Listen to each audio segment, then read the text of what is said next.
We'll tear your soul apart. Be my victim. But the prime time, bitch!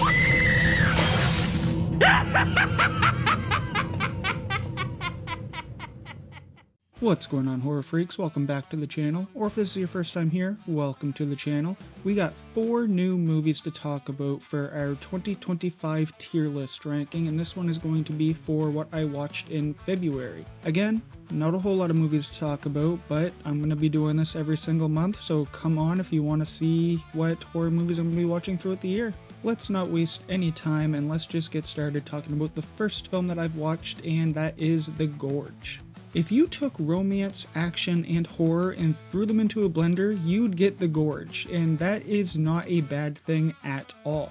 Miles Teller and Anya Taylor-Joy absolutely own their roles as elite snipers guarding a mysterious monster-filled chasm. Their chemistry is honestly off the charts, making the emotional beats just hit as hard as the action.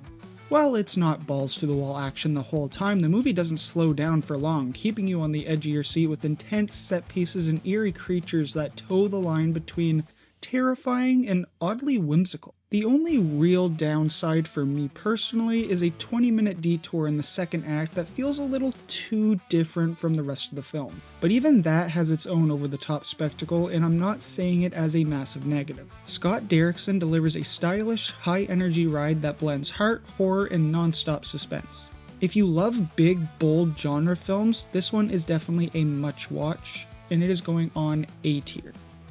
Next up, we have Presence.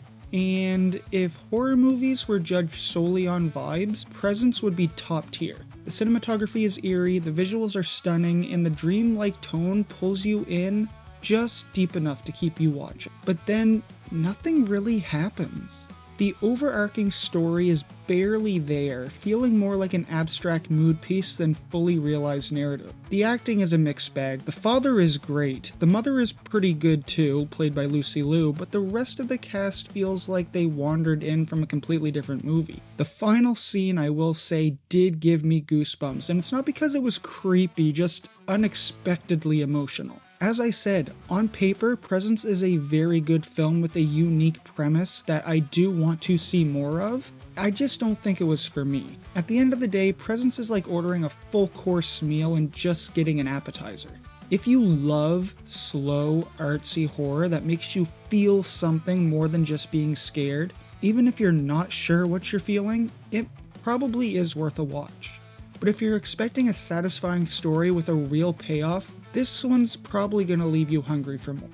It's my own personal preference when it comes to this. I did appreciate the film and I am glad I seen it, but as a horror movie, I gotta put Presence at C tier. Peter Pan's Neverland Nightmare should have been insane and campy. It's a horror movie about Peter Pan kidnapping children, for crying out loud. But instead of embracing its absurdity, Neverland Nightmare plays everything painfully straight, borrowing so much from movies such as It and The Black Phone, that it feels more like a horror movie tribute than its own thing. Now, that's not to say it's bad. The acting is actually pretty solid, with Wendy's actress absolutely stealing the show for me. She gives off strong final girl energy, even if she's technically isn't one, because it doesn't seem like it's that type of film. But overall, the movie just exists. It doesn't do anything awful, but it also doesn't bring anything new to the table. If the Twisted Childhood universe ever decides to lean into its own ridiculousness instead of taking itself way too seriously, we might actually have something worth getting excited about. Until then, this one's just fine, and it's probably going to piss a lot of people off, but I'm putting it right up there with Presence at C tier. And then we have Hard Eyes, which is probably my personal favorite I've seen in the month of February. You know those movies that just get their own ridiculousness? Like what Neverland Nightmare should? Hard Eyes is one of them. It takes the cheesiest rom-com tropes, smashes them together with slasher and horror, and somehow the results are actually great. Mason Gooding is ridiculously charming, Olivia Holt brings energy to every scene, and their chemistry makes the romance just as enjoyable as the horror. The kills?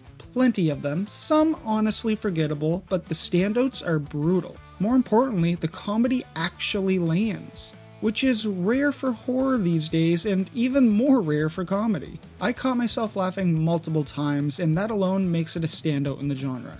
However, I will say I do find the comedic timing to be a little too much. When scenes should be taken seriously, the characters find a way to make jokes about it, but I do think that's intentional because I think that's what the movie wanted when it's leaning more towards the rom-com.